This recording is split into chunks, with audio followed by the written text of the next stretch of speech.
चलिए थोड़ी सी क्लास निकल गई है, कोई बात नहीं। तो हम पूर्व भाव की यहाँ कथा देख रहे हैं, सुलोचना और जय कुमार की। ये पूर्व भाव की कथा में जब सुलोचना सारी कथा सुना रही हैं, तो जम्बूद्वीप के पुंडरीकी नाम की नगरी में एक प्रजापाल राजा थे, और उनके कुबेर मित्र नाम के राजते थे, और धनवती नाम की 32 स्त्रियां आदि उनके पास थी। और सेठ के महल में एक कबूतर रहता था जिसका नाम रतीबा था। और कबूतर की एक कबूतरी थी जिसका नाम रति सेना था। ये रति सेना नाम आपको दिख रहा होगा, गोले में किया हुआ है। तो रति सेना नाम की कबूतरी थी। ये दोनों वहां पे सुख से समय बिता रहे थे। तो वो कह रही हैं सुलोचना कि वो जो रतिवर नाम का कबूतर था, वो कौन था? रतिवर नाम का जो कबूतर है वो आप थे। कौन थे? आप। ठीक, रतिवर नाम के कबूतर आप थे, और उसके जो कबूतरी थी वो मैं थी, आपकी प्रिया पत्नी। मैं ही उस समय भी आपकी पत्नी थी। जय कुमार जी की पत्नी भी मैं ही थी। ठीक है, ये यहाँ पे वो कह रहे हैं। देखो, इस संसार रूपी आवाज में भ्रमण करता हुआ ये जीव क्या क्या नहीं होता। उस कुबेर दत्त सेठ के धनवती स्त्री से कुबेर कांत नाम का पुत्र था। सेठ का एक बेटा था जिसका नाम कुबेर कांत था, और उसका एक मित्र था, उसके बेटे का भी एक मित्र था जिसका नाम था प्रियसेन। और जो कुबेर कांत नाम का बेटा था वो बहुत पुण्यवान था। पुण्यवान से तात्पर्य क्या है? पुण्यवान से तात्पर्य है कि उसकी हर कोई सेवा करता था। मतलब उसकी एक उत्तम कामधेनु कुमारकांत के जन्म से ही उसकी इच्छा के अनुकूल सुख के सब साधनों को पूरा करती थी। कामधेनु एक दिन में एक खेत तो सुगंधित धान का उत्पन्न करती थी, और एक खेत अमृत के समान मीठे पतले छिलके वाले बड़े बड़े ईखों का उत्पन्न करती थी। इसके सिवाय वही कामधेनु कुमार के सामने निरंतर मनोहर वीणा भी बजाती थी। भैया जी पेज नंबर। Page number 449, 449। अच्छा अच्छा, ये आप पिछले पढ़ा रहे भैया जी? मैं रिवाइज करा रहा हूँ थोड़ा सा, क्योंकि कहानी रिलेट नहीं हो पा रही थी, अच्छा अच्छा, इसलिए मैं ठीक है। शुरू से पढ़ा रहा हूँ। चलिए। तो वो कुल मिला के उस कुबेर कांत जो बेटा था उसका, कुबेर कांत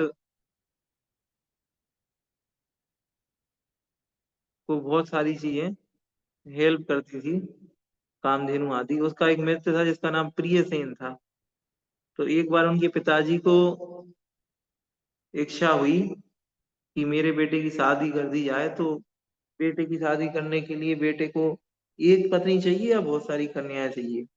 तो उसके मित्र से पूछा, प्रियसेन मित्र से पूछा, तो प्रियसेन ने बताया कि वो तो एक पत्नी व्रत लिए हुए है, अर्थात एक ही पत्नी वाले है, उसको तो एक ही पत्नी चाहिए, बहुत सारी स्त्रियां उसको नहीं चाहिए। तो आप शादी करनी थी। तो कुबेर मित्र जो सेठ था, कुबेर मित्र सेठ कहाँ पहुंचा? उसी नगर में एक समुद्रदत्त नाम का एक सेठ रहता था, जो कि कुबेर मित्र की स्त्री धनवती का भाई था, और कुबेर मित्र की बहन कुबेर मित्रा आपस में ब्याही थी। मतलब ये दोनों भाई बहन आपस में पति पत्नी थे। सेठ की बहन समुद्रदत्त की पत्नी थी, और समुद्रदत्त की बहन सेठ की पत्नी थी। ऐसा। तो वो जो समुद्रदत्त नाम का सेठ था, उसकी एक बेटी थी जिसका नाम प्रियदत्ता आ रहा है इसमें। प्रियदत्ता नाम की एक पुत्री थी, और रति कारणी उसकी एक दासी थी। पुत्री की भी एक दासी थी जिसका नाम रति कारणी था। जैसे इसका एक मित्र था, ऐसे इसकी एक दासी है। इनकी भी 32 बेटियां हैं समुद्रदत्त की। उधर जो सेठ हमने नाम पढ़ा कुबेर मित्र, उस सेठ की 32 पत्नियां थी, और इनकी 32 कन्याएं हैं। ठीक है। किसी एक दिन उस बुद्धिमान सेठ ने एक बाग में यक्ष की पूजा करते समय सुंदर आकार वाली उन 32 कन्याओं को निमित्त बस परीक्षा की और उन सब में प्रिय दत्ता को ही गुणयुक्त समझा। सेठ जी पहुंच गए, कुबेर मित्र सेठ पहुंच गए हैं अपने बेटे के लिए पत्नी ढूंढने के लिए, और उनने 32 कन्याओं की परीक्षा की, और परीक्षा में प्रिय दत्ता को ही श्रेष्ठ माना। ये प्रिय दत्ता ही श्रेष्ठ है, और अपने पुत्र के लिए प्रिय दत्ता को स्वीकार किया। राजा प्रजापाल की गुणवती यशस्वती नाम की दो, ये राजा प्रजापाल कौन है? सबसे पहले जो राजा का नाम आएगा वो ये राजा है। और राजा प्रजापाल की दो बेटियां हैं, एक गुणवती और एक यशस्वती। ये दो नाम आए हैं बेटियों की। वो दोनों बेटियां भी कहाँ पहुंच गई? वो दोनों बेटियां ही परीक्षा देखने के लिए पहुंच गई, जो परीक्षा कुबेर मित्र ने की थी 32 कन्याओं की, उसको देखने के लिए पहुंच गई, लेकिन कुबेर मित्र ने उस परीक्षा में इनको शामिल नहीं किया, दोनों कन्याओं को। तो उन दोनों को कन्याओं को शामिल नहीं किया, तो उनको बुरा लगा और लज्जा से उनके मुख नीचे हुए और उनको वैराग्य आ गया। और उन्होंने अमितमती और अनंतमती आर्यका के समीप जाकर के संयम धारण कर लिया। इस प्रकार कितना ही समय बीत जाने पर राजा प्रजापाल ने अपनी सब लक्ष्मी लोकपाल नामक, अब जो राजा था, राजा ने अपने बेटे को सारा राज्य दे दिया। लोकपाल राजा का बेटा था, राजा के बेटे का नाम लोकपाल था। और उसने अपने बेटे को सारा राज्यभार दे करके शिवंकर नाम के मुनिराज के पास, नहीं, शिवंकर नाम के वन में सीलगुप्त नाम मुनिराजा के पास जाकर संयम धारण कर लिया। इसी प्रकार कनकमाला अन्य रानियों ने भी कठिन तपस्या धारण किया। तो ठीक है, राजा ने लिया तो पीछे से रानी ने भी दीक्षा आदि ले ली और बेटे लोकपाल को राजा बना दिया। अब क्या है, अब लोकपाल राजा बन गया, उसका बेटा। और कुबेर मित्र जो अपने पिताजी, जो उसके पिताजी थे प्रजापाल का मित्र था, तो कुबेर मित्र इस हिसाब से इनके भी सेठ हुए। कुबेर मित्र की सम्मति के अनुसार ही पृथ्वी का पालन करने लगा। उस राजा का एक फल्गुमती नाम का मंत्री था। जो लोकपाल राजा था वो मूर्ख मूर्ख मंत्री था, तो अज्ञानी था, असत्य बोलने वाला था, राजा की समान उम्र का था, मूर्ख था, स्वभाव से चंचल था, दुर्जन था, फल्गुमती नाम का मंत्री। तो वह मंत्री कुबेर दत्त सेठ के सामने राजा के साथ मुंह पर आए हुए जद बातल का वचन कहने लगा। कुछ भी कहने से किसी डरता नहीं था वह, इसलिए वह सेठ को राजा के पास से हटाना चाहता था। उसने राजा के शयन गृह के मुख्य पहरेदार को समझा बुझाकर कुछ धन देकर अपने बस में कर लिया। उसे समझाया कि तू रात के समय देवता के समान तिरोहित होकर राजा से कहना, हे राजन, राज सेठ कुबेर मित्र पिता के समान बड़े हैं, सदा अपने पास रखने में उनकी विनय नहीं हो पाती, इसलिए उन्हें हमेशा अपने पास नहीं रखना, रखिए, कार्य के समय ही उन्हें बुलाया जाए। इस प्रकार फल्गुमती ने शयन गृह के अध्यक्ष से कहा और उसने भी सब काम उसी के कई अनुसार कर दिए। देखो, मूर्ख मंत्री है, मंत्री ने क्या किया, कुछ पैसे दे दिए, जो बाहर पहरेदार खड़ा होता है शयन कक्ष के राजा के, कि तुम जाओ और जा करके ऐसी ऐसी घोषणा कर देना कि जो कुबेर मित्र नाम के सेठ हैं, ये आप बूढ़े हो चुके, आपके पिता के जैसे हैं, आपको इनसे ज्यादा काम नहीं कराना चाहिए, आप उन्हें रोज रोज अपने महल में नहीं बुलाओ, जब जरूरत पड़े तब आप उनको बुला लिया कीजिए, अभी उनको ऐसा बोल दो कि आपकी जरूरत नहीं है। सेठ उसने जो उनके कक्ष के बाहर जो व्यक्ति खड़ा हुआ था, उसने जैसे ये ध्वनि की, राजा को भी वो ध्वनि सच लगी और उसने भी ठीक वैसा ही कर दिया।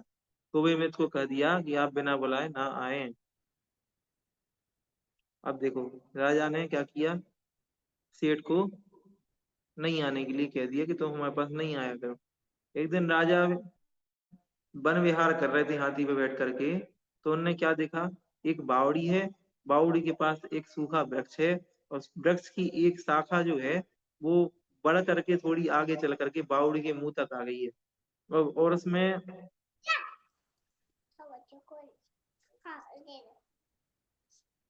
बावड़ी के मुंह तक आ गई है, और उस शाखा के अग्रभाग पर एक कौवे ने कहीं से दैदीप्यमान बहुमूल्य पद्म राग मणि लाकर रख दी। ठीक है, मतलब जो टहनी वहां बावली तक आ रही थी, उस टहनी के बिल्कुल लास्ट पे पॉइंट पे एक मणि ला करके रख दी। और वो मणि की जो चमक है वो बावड़ी में चमक रही थी। तो इन लोगों को सबको देख करके क्या लगा कि वो मणि बावड़ी के अंदर है, तो ये सब के सब लोग बावड़ी के अंदर पहुंचे और मणि को खोजने लगे। लेकिन कोई भी उस मणि को खोज नहीं पाया, क्योंकि मणि मणि तो वहां थी ही नहीं। ठीक, तो ये सारी घटना वहां पे घटी। अब जब नहीं मिली मणि तो बहुत देर हुई, तो सब लौट करके अपने नगर को आ गए। और किसी समय प्रेम से भरी हुई बसुमती नाम की सेठ की पुत्री ने रात्रि के समय अपने सौभाग्य को सूचित करने वाले तथा कुमकुम गीले अपने पैर से राजा के ललाट पर स्पष्ट चिन्ह बना दिया। सो ठीक ही है, क्योंकि पुरुष के अपने अधीन होने पर स्त्रियां क्या क्या नहीं करती। राजा ने उस पैर के चिन्ह को पट्टबंध से भी अधिक माना और सवेरा होते ही सभा में बैठकर मंत्री आदि से इस प्रकार पूछा कि यदि कोई पैर से राजा की ललाट पर ताड़न करे तो उसका क्या करना चाहिए। हलुमती मंत्री ने कहा कि जिसने ऐसा ताड़न किया है, जो ललाट पट्ट के सिवाय किसी अन्य वस्तु के द्वारा छुआ भी नहीं जा सकता, उसे यदि किसी ने पैर से ताड़न किया है तो उसे प्राण निकलने तक मारना चाहिए। जिसने आपके मस्तिष्क पर ऐसे निशान बना दिया है, उसको जब तक प्राण नहीं निकल जाए तब तक मारो। यह सुनकर राजा ने उस मंत्री का तिरस्कार किया और मंद मंद हंसी के साथ मामा कुबेर मित्र को बुलाकर उससे हाल पूछा। तब सारी बात को जानने वाले कुबेर मित्र कहने लगे कि है उसकी सब प्रकार के आभूषणों रूपी संपदा से पूजा करनी चाहिए। इस प्रकार उसके वचनों से संतुष्ट होकर राजा ने वन विहार के समय बावड़ी में जो मणि दिखी थी उसके बारे में राजा से उससे कुबेर मित्र से चर्चा की। तब कुबेर मित्र ने बताया कि तुम सब लोग कैसे पागल हो, बावड़ी में तो मणि है ही नहीं, मणि तो ऊपर डाल पर है। ठीक। तो इस प्रकार से जब इनको पता लगा तो इनकी बुद्धिमत्ता की बहुत प्रशंसा की मंत्री राजा ने, राजा लोकपाल ने, और फल्गुमती मंत्री को हटा दिया और कुबेर मित्र सेठ को वापस से रख लिया।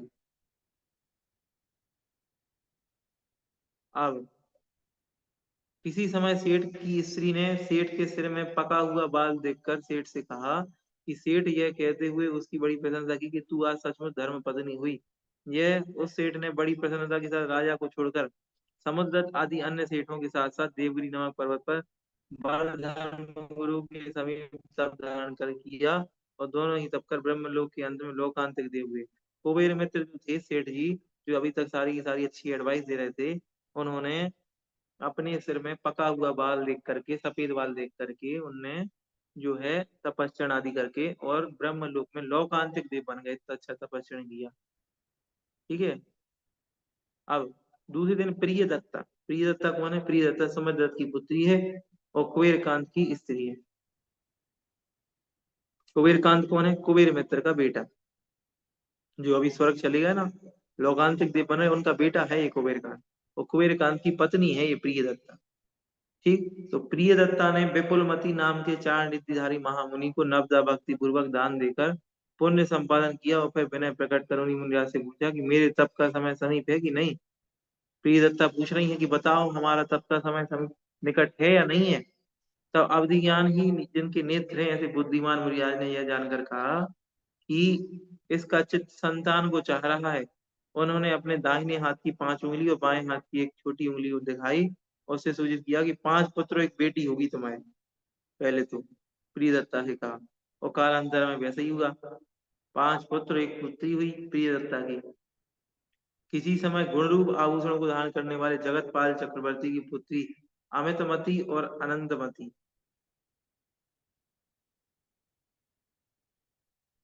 गणनी आयिकाओं को ही स्वामिनी, तब धारण करने वाली प्रजापाल की पुत्री, ये सारे 4-5 लोग कौन कौन? 2 आरिकाएं, गणनी आरिकाएं, और प्रजापाल की जो 2 बेटियां थी, सबसे पहले जो राजा का नाम आया था उसकी 2 बेटियां थी जिनने दीक्षा ले ली थी, यशस्वती और गुणवती। ये सब लोग पुंडरीक नगरी में कुछ ही समय के बाद पधारे। सब अंतःपुर के साथ साथ राजा लोकपाल और सेठ कुबेरकांत, आप देखो जो कुबेर मित्र सेठ थे उनकी जगह कुबेरकांत ने ले ली। राजा लोकपाल और सेठ कुबेरकांत भी उन आरिकाओं के समीप गए, प्राप्त हुए। किसी एक दिन सेठ कुबेरकांत के घर 2 जंघाचरण पधारे। अब सेठ कुबेरकांत के घर 2 जंघाचरण आ जाए। दोनों ही दंपतियों ने बड़ी भक्ति व आनंद के साथ उनका पड़गान किया। उन मुनिराज के दर्शन मात्र से ही जिसने अपने पूर्व भाव के सब समाचार जान लिए हैं, ऐसे कबूतर कबूतरी, अभी कबूतर कबूतरी भी पले थे उनके घर में, तो जैसे ही मुनिराज आए तो कबूतर कबूतरी को अपने पूर्व भाव का सारा स्मरण हो गया। ठीक है। कबूतर का नाम था रतिवर, कबूतरी का नाम रतिशेणा था। कि जोड़े ने अपने पंखों से मुनिराज के चरण कमलों का स्पर्श कर उन्हें नमस्कार किया और परस्पर की प्रीति छोड़ दी। यह देखकर मुनिराज को भी संसार से वैराग्य हो गया और दोनों ही निराहार सेठ के घर से निकलकर बाहर चले गए। इस हारों को समझने वाली प्रियदत्ता ने यह सब जानकर किसी समय रति सेना कबूतरी से पूछा, कि तुम्हारा पूर्व जन्म में तुम्हारा नाम क्या था, तब कबूतरी ने चोंच से रति वेगा नाम लिख दिया। और ऐसे ही कबूतर से पूछा तो उसने अपना नाम बताया। उसी प्रकार कबूतर से पूछा तो उसने बताया कि मेरा पूर्व जन्म नाम सुकांत था। देखो, रति वेगा और सुकांत, ये कबूतर कबूतरी की पूर्व पर्याय में सुलोचना और जय कुमार थे। याद रखना, फिर कबूतरी के पहले ये लोग रति वेगा और सुकांत नाम के दो लोग थे। ठीक है, उन्हें देखकर ये मेरे ही पति हैं, कबूतर कबूतरी दोनों को पता लग गया, ये दोनों पति पत्नी आपस में पति पत्नी है हम दोनों। और अभी भी कबूतर कबूतरी की पर्याय में पति पत्नी है, और इसके पहले भी पति पत्नी थी। और ये भी बता दिया कि कबूतर कबूतरी भी, हम सभा में सुलोचना ने सबको ये बता दिया कि ये कबूतर कबूतरी कोई और नहीं है, हम ही हैं, हम ही दोनों हैं। इसके सिवाय हम दोनों ने और भी जो कुछ देखा या सुना है, उसे यदि जानती हो तो कहो। अब आगे जय कुमार कह रहे हैं, सुलोचना से सभा में बैठी हुई है कि और बताओ, थोड़ा सा और बताओ, अभी इतना कम बताया है, थोड़ा सा और बताओ। ठीक है, तो वो कहती है ठीक है, हम और बता रहे हैं, सुनिए। भैया जी बीच बीच में आवाज कट रही है। वैसे तो आज टेस्टिंग की थी, आवाज नहीं कटनी चाहिए। उस समय वे मुनि आहार छोड़कर सेठ के घर से चले गए थे। जब राजा को उनकी इस तरह चले जाने का कारण मालूम नहीं हुआ, तब इसने अमित मती गणनी आर्यका से पूछा। अमित गति ने भी जैसा सुना था वैसा कहने लगी। क्या कहने लगी? इस पुष्कलावती देश में विजयार्ध पर्वत के निकट एक धान्य कमाल नाम का बड़ा भारी वन है, और उस वन के पास ही एक बड़ा सा नगर है। उस नगर का स्वामी प्रजापाल है, और उसकी स्त्री का नाम देवश्री है। और वह देवश्री की दूसरी लक्ष्मी के समान सुख देने वाली है। उस प्रजापाल के एक शक्तिशील नाम का सामंत है, और सामंत की पत्नी का नाम अटवी श्री है। चार लोग आ गए। और उन दोनों के सत्यदेव नाम का पुत्र है। ठीक है, किसी समय निकट भव्य होने के कारण इन सभी ने मेरे चरणों में आश्रय से धर्म का उपदेश सुना। राजा भी इनके साथ था। उपदेश सुनकर सभी ने मद्य मांस का त्याग किया, पर्व के दिनों में उपवास का नियम लिया। भक्ति करने वाले शक्तिसेन ने भी गृहस्थ के व्रत धारण किए, और साथ में यह नियम लिया कि मैं मुनियों के भोजन करने का समय टाल कर ही भोजन करूंगा। शक्तिसेन की स्त्री अटवी ने 5 वर्ष तक शुक्ल पक्ष का प्रथम दिन और कृष्ण पक्ष की अष्टमी को आहार त्याग करने का नियम लिया। ठीक है, बहुत सारे नियम आदि ले लिए। इस प्रकार ये सब सम्यक दर्शन के बिना ही व्रत रूप आभूषणों को धारण करने वाले हो गए। किसी एक दिन सेनापति शक्तिसेन अपनी सेना के साथ अटवी श्री को लेने के लिए उसके माता पिता की नगरी मृणालवती को जा रहा था। वहां से लौटते समय धान्य कमाल नाम के वन में सब सरोवर के समीप ठहरा। उसी समय एक दूसरी घटना हुई, जो सुनो। उनका जो सामंत है, वो अपनी पत्नी अटवी श्री को लेने के लिए जा रहे हैं। कहाँ जा रहे हैं? पत्नी को लेने के लिए पत्नी के मायके जा रहे हैं। तो रास्ते में एक गार्डन में ठहरे। और गार्डन का नाम क्या है? सर्प सरोवर है। वहां पे एक दूसरी घटना घटी, तो वो भी सुनो। अब यहाँ से नई स्टोरी चालू हो जाएगी। मृणालवती नगरी का राजा धरणीपति था, और उसी नगरी में सुकेतु नाम का एक सेठ भी रहता था, जो कि रति वर्मा का पुत्र था। छूट गया क्या?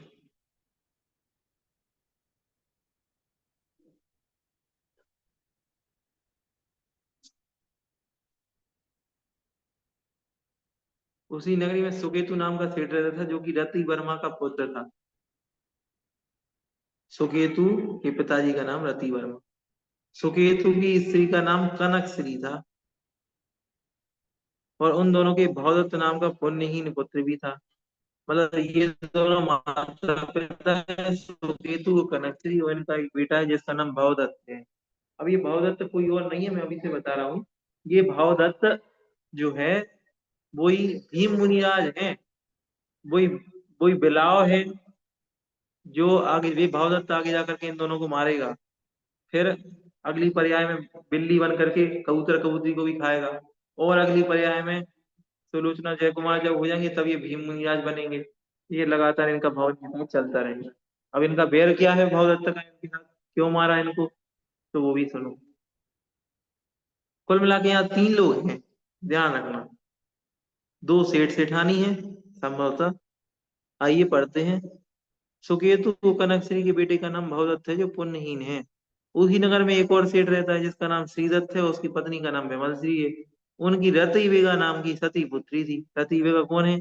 ये रति वेगा कबूतरी, जो पूर्व भाव में बताई थी, मेरा पूर्व भाव में रति वेगा नाम था। और एक और अशोक देव सेठ रहते थे, जिन दत्ता नाम की सेठानी रहती थी, और उनकी सुकांत नाम का एक बेटा था। अब ये सुकांत कौन है? सुकांत जय कुमार का पूर्व भाव है। कबूतर कबूतरी के पूर्व भाव बता रहे हैं अब ये दोनों। कबूतर सुकांत था पहले, और रति वेगा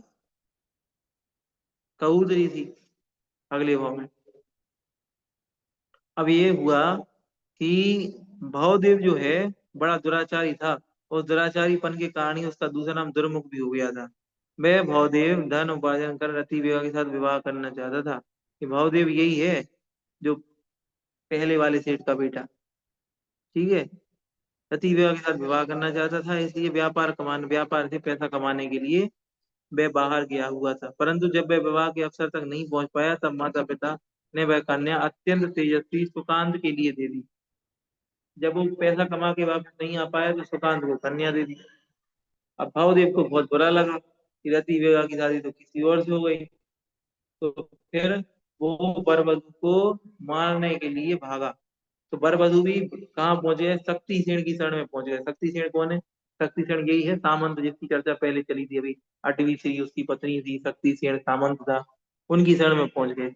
अब शक्तिसेन तो जो है वो सामंत थे। तो ये जो दुर्मुख है वो डरता था। दुर्मुख मतलब भवदेव, ये डरता था शक्तिसेन से, इसलिए उसके पास जा नहीं पा रहा था, और वहां से मन ही मन कचोट के लौट आया। शक्तिसेन ने वहां पधारे हुए 2 चाण मुनियों के लिए अपने आगामी जन्म के कलेवा के समान आहार दिया। उसी सरोवर के समीप धनी और सत्संग की स्वामी मीरुक दत्त नाम का सेठ बहुत लोगों के साथ आकर ठहरा हुआ था। उसकी स्त्री का नाम धारिणी था। अब देखो नए सेठ सेठानी आ गए, नई कहानी। मेरुक दत्त सेठ है, धारिणी नाम की सेठानी है। उनके 4 मंत्री हैं, पूतार, शकुनी, बृहस्पति और धनवंतरी। ये चारों ही होशियार हैं। एक दिन सेठ इन सब से घिरा हुआ बैठा था, इतने में ही एक हीन अंग वाला पुरुष वहां आया। उसे देख करके सेठ ने सब मंत्रियों से कहा कि यह किस कारण से ऐसा हुआ है। उसके उत्तर में शकुनी मंत्री ने कहा कि जन्म के समय इसके शकुन खराब थे। बृहस्पति मंत्री ने कहा कि दुष्ट ग्रहों के समय इसका जन्म हुआ, इसलिए हीनांग हो गया। धनवंतरी ने कहा कि बाध पित्त वकड़ इनकी खराब है, इसलिए ये विकलांग हुआ है। जो चौथा मंत्री था भूतार्थ, भूतार्थ मंत्री ने कहा कि ये तो पूर्व में हिंसा आदि के द्वारा कर्म उपार्जन किए थे, पूर्व में हिंसा आदि की थी, इसलिए इस भाव में ये हीनांग हुआ है। अगर कोई आपको हीनांग दिखाई दे तो समझ जाना पूर्व भाव में इसने कुछ ना कुछ गलत किया था, जो अब ये भुगत तो भोग रहा है। ठीक है, समय कितना हो गया? 2 बजे। 5 मिनट और ये कहानी थोड़ी सी पढ़ते उसके बाद आज की कक्षा को समाप्त करेंगे। तो इतने में ही शक्तिसेन सेनापति ने जैसे अपना पुत्र स्वीकार किया था, ऐसे उस सत्यदेव का पिता अपनी इच्छा अनुसार उसे खोजता हुआ आ पहुंचा। वो जो व्यक्ति था जो हीनांग था, उसका नाम है सत्यदेव, और उसका पिता भी उसको खोजते हुए वहीं आ गया।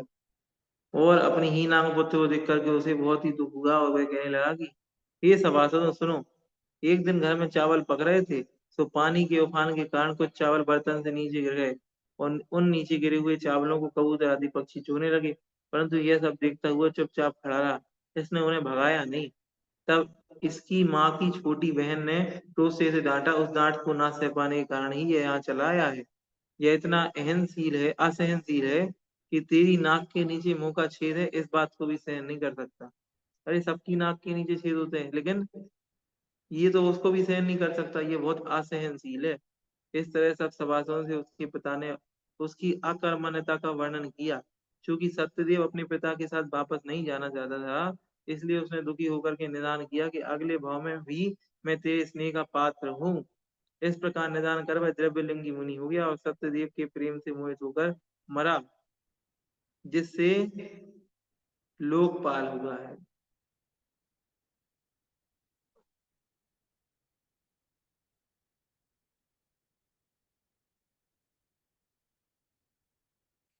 किसी एक समय शुक्ल पक्षी प्रतिपदा के दिन शक्तिसेन उपवास करने वाली अपनी स्त्री अटवी श्री के साथ साथ भक्ति पूर्वक मुनियों के आहार दान देकर पंचाशय प्राप्त किए।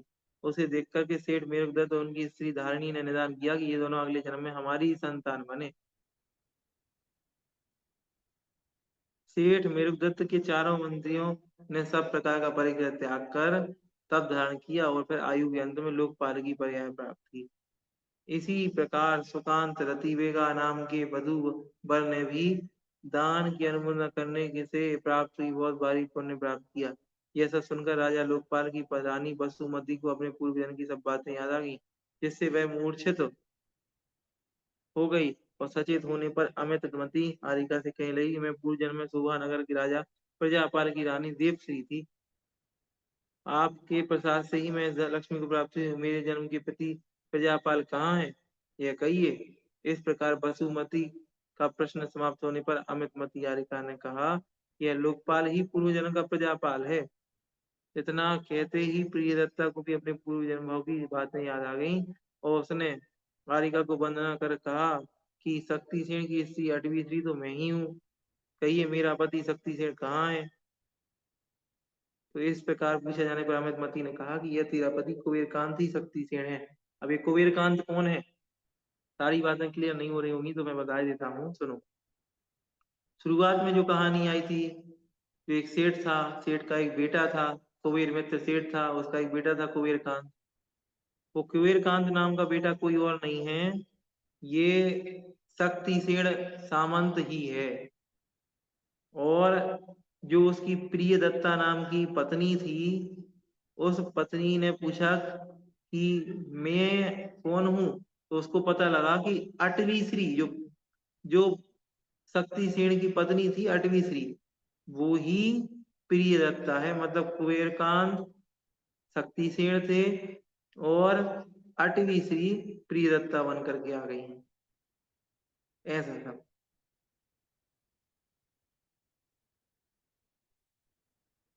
और ये कुबेर दैत ही उस जन्म का सत्यदेव है, जो कि तुम्हारा पुत्र हुआ है। इन दोनों का एक बेटा हुआ है जो सत्यदेव का जीव है। सत्यदेव कौन है, वो हीन आंख वाला जीव। सेठ मेरुदत्त के जो भूताद आदि चार मंदिर थे वे देव प्रयाग को प्राप्त हो इसने के कारण जन्म से ही लेकर तुम्हारे पति की सारी सेवा कर रहे हैं।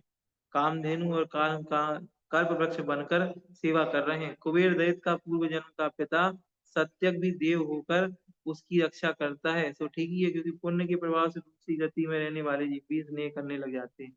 जो पिताजी थे ना सत्यदेव के, जो आकर के कह रहे थे कि ये तो नाक के नीचे के छेद को भी सहन नहीं कर सकता, ये बहुत असहनशील है, वो सत्यदेव की आकर के इस भाव में भी रक्षा कर रहे हैं उसके बेटे की, अपने बेटे की।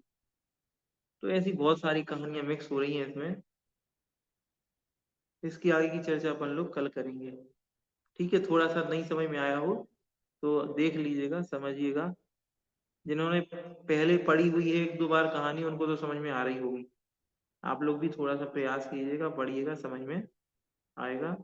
आज की क्लास को यहीं समाप्त कर रहे हैं, थोड़ा ज्यादा हो जाएगा, ज्यादा पछता भी नहीं है। चलिए, बोधि समाधि परिणाम शिव सौ चिंतामणि चिंतित वस्तु दानी त्वा बंदे मानस्य ममास्तु देवी 9 बार।